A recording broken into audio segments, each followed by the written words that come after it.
BJP ने जारी की राज्य प्रभारियों की लिस्ट। इस वक्त की बड़ी खबर हम आप तक पहुंचा रहे हैं। विनोद तावड़े यूपी के प्रभारी बनाए गए। इस वक्त की बड़ी खबर हम आप तक पहुंचा रहे हैं। सतीश पूनिया को पंजाब का प्रभारी बनाया गया है। इस वक्त की बड़ी खबर हम आप तक पहुंचा रहे हैं। बीजेपी ने जारी की राज्य प्रभारियों की लिस्ट। इस वक्त की बड़ी खबर हम आप तक पहुंचा रहे हैं। विनोद तावड़े यूपी के प्रभारी बनाए गए और इसी के साथ सतीश पूनिया को पंजाब का प्रभारी बनाया गया है। इस वक्त बड़ी खबर हम आप तक पहुंचा रहे हैं बीजेपी से जुड़ी हुई, जहां बीजेपी ने जारी की है राज्य प्रभारियों की लिस्ट। इस वक्त बड़ी खबर आप तक पहुंचा रहे हैं। विनोद तावड़े यूपी के प्रभारी जो है वो बनाए गए हैं और उसी के साथ पंजाब के प्रभारी बनाए गए हैं सतीश पूनिया। इस वक्त बड़ी खबर हम आप तक पहुंचा रहे हैं। बीजेपी ने जारी की है राज्य प्रभारियों की लिस्ट।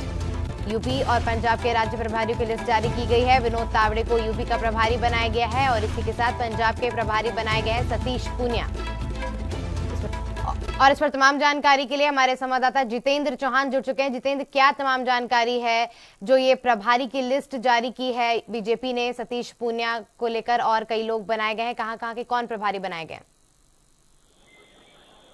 देखिए, विनोद तावड़े को यूपी का प्रभारी बनाया गया है और कहीं न कहीं सतीश पूनिया को जो प्रभारी पंजाब कहीं न कहीं बनाया गया है। कई चेहरे हैं जो कि साफ ये कहा सकता है कि पूरी तरह से भारतीय जनता पार्टी ने कल नितिन नवीन की नई टीम के बाद प्रभारियों की भी घोषणा कर दी है और ये कहा सकता है कि ईश्वरीय को सह प्रभारी बनाने का काम किया गया है। उत्तर प्रदेश में विधानसभा चुनाव 2027 नजदीक है और 27 के चुनाव देखते हुए विनोद तावड़े ने लगातार कहीं न कहीं उत्तर प्रदेश में दौरे पहले से हो रहे हैं और अब यूपी की प्रभारी की जिम्मेदारी विनोद तावड़े को दी गई है। लगातार उत्तर प्रदेश की जो कह सकते हैं कि भारतीय जनता पार्टी की जो टीम है उसके बाद विनोद तावड़े भी इसमें शामिल थे। अब उनको प्रभारी की जिम्मेदारी दी गई क्योंकि विधानसभा 2027 नजदीक है और 27 के चुनाव को नजदीक देखते हुए एक बड़ी जिम्मेदारी विनोद तावड़े को दी गई है।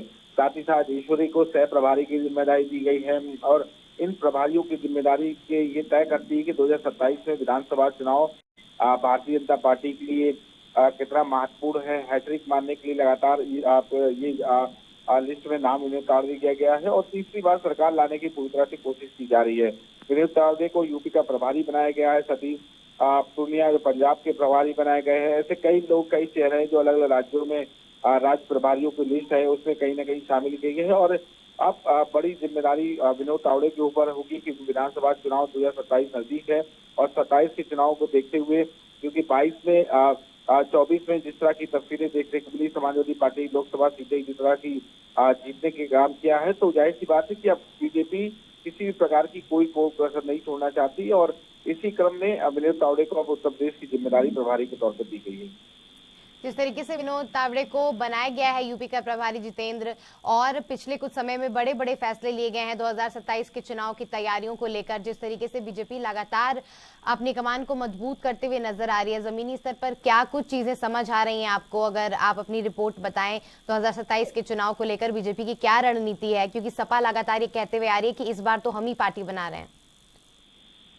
देखिए, भारतीय जनता पार्टी हो चाहे वो समाजवादी पार्टी हो, सब दावे अपने अपने कहीं न कहीं करने का काम करते हैं और बीजेपी की कई नई टीम, नितिन नवीन की नई टीम की घोषणा की गई थी जिसमें राष्ट्रीय महासचिव उनको स्मृति ईरानी को बनाने का काम किया गया था। उत्तर प्रदेश में और नेताओं की जिम्मेदारी दी गई थी। तो वो पार्टी कोई कुछ भी कहे, लेकिन किसी भी पार्टी के लिए विधानसभा 2027 के चुनाव में वो आसान नहीं नजर आया क्योंकि सभी खींचतान में लगे हुए हैं और साफ तौर पर जहां पीडीए पिछड़ा दलित अल्पसंख्यक की बात समाजवादी पार्टी कर रही है और तो पंडितों को भी साधने की पूरी तरह से कोशिश की जा रही है। तो इसी क्रम में ये कहा जा सकता है कि भारतीय जनता पार्टी के लिए भी ये चुनाव आसान नहीं होगा, समाजवादी पार्टी के लिए भी आसान नहीं होगा और कांटे की टक्कर कहीं कहीं विधानसभा 2027 में देखने को मिल सकती है और सभी राजनीतिक यह कह सके जाति समीकरण के आधार पर पार्टी अपनी अपनी ओर आकर्षित करना चाहती है उत्तर प्रदेश की जातियों को। जाहिर सी बात है कि उत्तर प्रदेश में